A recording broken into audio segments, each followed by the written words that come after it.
judge a political party not by the volume but its vision. People are desperate to be liberated from ancestral poverty, social chaos, amateurish state administration, widespread corruption, culture of scavenging on Western leftovers. In their conscious and subconscious mind, people are dreaming of an omnipotent political leader who will magically bring about peace and prosperity in their society. The ordinary people of the world may not have a clear conception of how a developed, prosperous, and happy society may be like. Hollow propaganda of Anglo-American West tried to convince that it is the statistics of rise and fall in growth rate, per capita income, GDP, balance of payment, etc. that determines whether a given society is achieving economic prosperity. There may be some truth in these theories, but it is not necessarily the only truth. Another valid parameter may suggest that socio-economic prosperity of a given society is determined to what extent a political leadership has been able to develop a disciplined workforce of workers, peasants, and intellectuals. To what extent that workforce has been mobilized to provide minimum political, social, and physical security for most members of society. In brief, it can also be stated that the existence of a disciplined workforce is the prerequisite of genuine social prosperity and development. The standard of schooling, and healthcare facilities, how accessible these services are,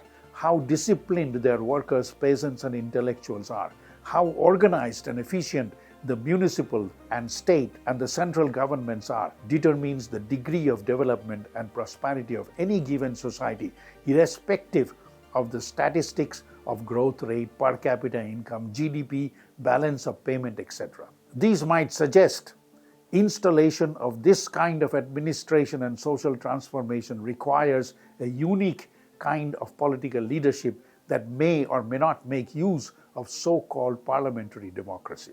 Where political parties change but set economic policies are not changeable. Over the last 75 years, India hasn't seen this kind of political leadership. Since the time of transformation of power in 1947, people of India has never experienced a leadership that considered the human resources of India as the most precious wealth of the nation, that must be conditioned and productively utilized to bring about inclusive growth throughout the nation. Over the last 77 years, all those political leadership that passed by the doorstep of power could never be expected to possess any thoughts on the mechanism of utilizing human resources as the means to achieve true potential of Indian nation. Why not? Because it is an established fact that of all the elected members of Lok Sabha, Rajya Sabha, and Vidhan Sabha, every second one is a hardened criminal and every third one is a semi-illiterate. How can such elements be expected to work in the interest of the entire nation? It doesn't mean either that the so-called educated intellectual class is more likely to turn the current privations of underclass into heavenly bliss. Those who are recognized as educated and intellectual class, for example, the journalists, who are considered a powerful pillar of parliamentary democracy, the bureaucracy, judiciary, etc., are under full control of the criminal political class. This corrupt and rotten social system is being protected by the members of the intellectual class. It might seem weird that in the year 2014, a tiny little political unit named Aap'S Party encroached into the power structure of the regional government of Delhi territory. Soon after forming government, this political unit confidently declared their plans, programs, and ideology, which people of India was waiting to hear for the last 77 years. Founder of the party, Sri Arvind Kejriwal, while addressing the youth, explains how seriously their party takes education as the means to shape up the youth as a bold step towards nation building. Very special thought process is required of a chief minister or ministers in charge of education to support students with their academic preparation. Since this narrative is in Hindi, I don't think its English translation will be of advantage. Let's take a listen to this statement. ताकि युवा अपने सपने पूरे कर सके। कई बच्चे बहुत इंटेलिजेंट होते हैं, अच्छे कॉलेज में एडमिशन भी मिल जाता है, पर पढ़ाई के पैसे नहीं होते। ऐसे बच्चों के लिए हम लोगों ने पैसों का इंतजाम करवाया। कई बच्चे IAS IPS बनना चाहते हैं, पर अच्छी कोचिंग के पैसे नहीं होते। उनके लिए हम लोगों ने अच्छी कोचिंग का इंतजाम किया। अब हम एक स्पोर्ट्स यूनिवर्सिटी बना रहे हैं। यहाँ आप जैसे युवाओं को ओलंपिक्स के लिए तैयार करेंगे। देखना, एक दिन भारत ओलंपिक्स में ढेरों मेडल लेके आएगा। एक स्किल यूनिवर्सिटी बना रहे हैं हम लोग। यहाँ आपको अपना बिजनेस शुरू करने की ट्रेनिंग दी जाएगी। Ever since Aam Aadmi Party formed government in Delhi and then onwards in Punjab, they are persistently declaring their well thought out plans of drastically overhauling the near non-existent government services in these areas of healthcare, education, job creation, dignified means of livelihood, civilized municipal life, women's security, etc. Above all, their stands on eliminating corruption from government services. Theirs were not just verbal statement of ideology, but genuine efforts were made to implement each of their plans in real life setting. Any government of the center with sense of culture, dignity and patriotism should have welcomed such effort with applaud, support and cooperation. Instead, the current government of BJP at the center mobilized ED, Enforcement Directorate, CBI, Central Bureau of Investigation, Income Tax, High Court, Police, and above all, their patronized mainstream media to stop and sabotage all social projects initiated by Aam Aadmi Party government. Used and encouraged the media to mobilize public opinion against Aam Aadmi Party, as if those were not enough. Under shamelessly fabricated plots, took the main leadership of Aam Aadmi Party, including the sitting chief minister, into custody that is unprecedented in the 77 years of post-independent history of India. It doesn't need any special inquiry to notice that acts of the central government against Aam Aadmi Party are the plans and designs of criminal minds. It is understandable why, after all, the government at the center is being run by the BJP, where every second of their elected member is a hardened criminal and every third one is a semi-illiterate. People elect a government to look after the interest of the general population, precisely what the leadership of AAP has been trying to accomplish, meaning installation of world-class schools, schooling, ensure high-quality public healthcare, utilities, transportation, etc. These basic public facilities should have been installed 77 years ago. But due to incompetence and corruption in the government, these were never accomplished. Now, a new government like Aam Aadmi Party is making honest and competent effort to accomplish these tasks. Instead of support, cooperation and encouragement, their plans and programs of public works are being stalled and sabotaged. Central government agencies are being unconstitutionally engaged to defame, harass, and even incarcerate the leadership of Aam Aadmi government. 3 important members of the Aam Aadmi Party have been taken into custody on criminally fabricated charges. All 3 key members have been languishing in prison for the last 2 years. The central government-sponsored powerful mainstream media are dutifully spewing fabricated lies to mobilize public opinion in favor of their criminal conspiracies. Misuse of power of the central government has reached a point leading to an unprecedented situation where a sitting minister, Mr. Kejriwal himself, has been languishing in prison for the last several months. Such acts of political gangsterism have been without precedent during the last 77 years. Fact that the central government is using all its resources and public money to stop or sabotage public works linked to national development indicates that the government at the center has other priorities than vital works for national development and prosperity. A logical question, therefore, what purpose is this government serving for the nation with the power and authority, the offices they control, since they are preoccupied with sabotaging public works of national interest? There can only be one obvious answer, and that is, the purpose of their remaining in power must be nothing else but self-enrichment. This is exactly what has been happening for the last 75 years under the pretext of serving parliamentary democracy. Now let us take a listen to the statement of Mr. Munish Sisodia on what he thinks is the most important factor for nation building. Mr. Sisodia has now been imprisoned for the last 2 years on shamelessly fabricated charges of occupation. His statement is a strong indicative of his visionary outlook on nation building, which is distinctly absent from those who are currently in the position of power. Since he is speaking in Hindi, we do not consider it useful to translate his statements into English.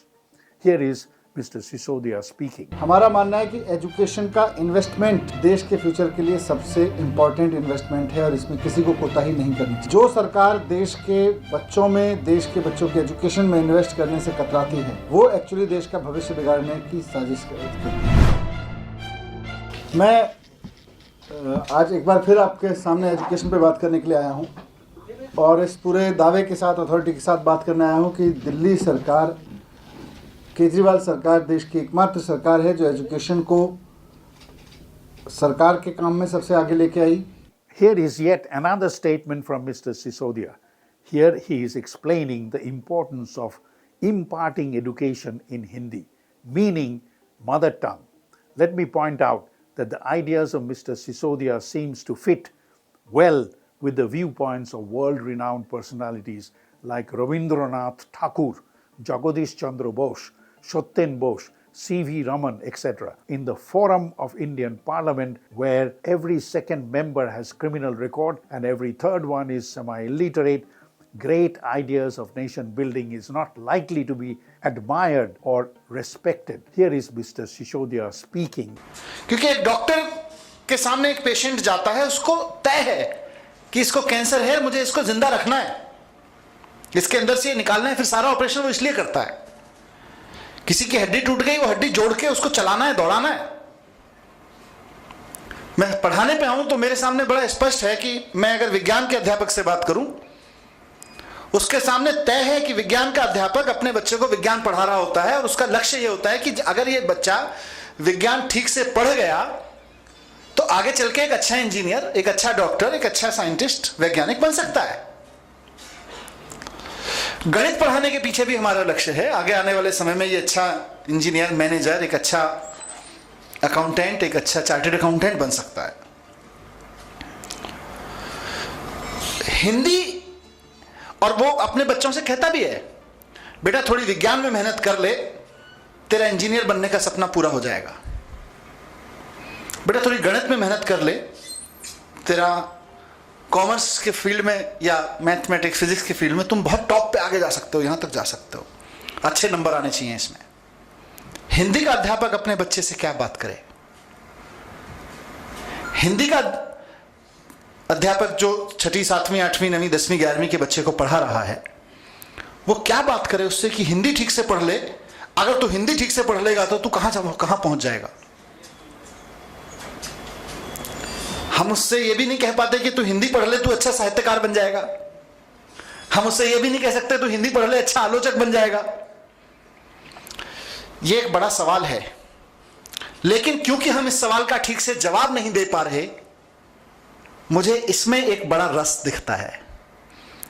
इसका मतलब हिंदी पढ़ाने का महात्म्य इतना छोटा नहीं है कि हम सिर्फ उसे कैरियर में बांध के किसी के सामने रखते हैं। ये हिंदी की महिमा है। The degenerated government, healthcare and education system of Delhi has been restored to a world-class standard. It is the political leadership of Aam Aadmi Party that was instrumental in this restoration process. This achievement reveals an underlying remarkable political leadership and their highly advanced thought process which doesn't exist in the current political scenario of India. This accomplishment and its built-in thought process and political leadership has drawn the attention of masses throughout India. This political leadership has correctly perceived that the most valuable and most powerful resource of India is her massive marginalized population who sacrifice themselves but get nothing in return. those whose tears and blood have never been accounted for, those who never understood why they are pauperized despite being surrounded by affluence. It is these 95% marginalized population of India who dispatched this leadership to communicate their appeals to the whole society, and it is this marginalized population who gave voice and strength to this party. Aam Aadmi Party correctly realized that exposure of 140 crore population to this innovative system of education and healthcare has the potential to change the face of the earth. Those who have initiated a potential evolution in the sector of education and healthcare system of India, have they become hero of the nation? Have they been decorated with national honor? Has the entire nation rallied behind them to support? Has the central government extended all conceivable support and encouragement? Let it be known to one and all. Nothing, absolutely nothing like that has happened. On the contrary, the top leadership of Aam Aadmi Party are in prison, languishing in jail. Will the sitting government serve the public better in the sectors of health and education? The leadership of the central government has been ruling from Delhi for the last 10 years. During this period, the government appointed 4 education ministers. First one, a high school graduate and a film actress by profession, ran the ministry for 2 years. The second one had an undergraduate degree in commerce and was a bank employee, ran the ministry for 3 years. The third one supposedly had a master's degree from one of the universities in Kashmir. Interestingly, no information is available on his school or undergraduate education. He ran the ministry for 2 years. The fourth one has a master's degree in anthropology and currently in charge of the Ministry of Education. It is important to remember that those who are currently in charge of the central government is BJP party. Every second of their elected members are hardened criminals and every third one is semi-literate. The top leadership of Aam Aadmi Party has been incarcerated just to protect their own political interest, that is, political interest of BJP, on purely fabricated charges. The government-financed mainstream media is working overtime to project truth as false and false as truth. Hence, their main preoccupation now is to project Mr. Kejriwal and his entourage as guilty of corruption on purely fabricated charges.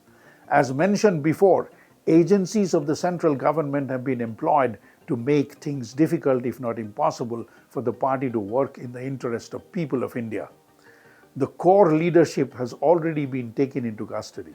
The government has well-defined plans to even dissolve the party, which is growing so rapidly. In your own interest, think for a while what kind of society you are living in. Acquire the bare minimum knowledge to recognize who is there to protect your interest and who is not. Also think why you should bother to distinguish between your friend and foe. Decision is yours.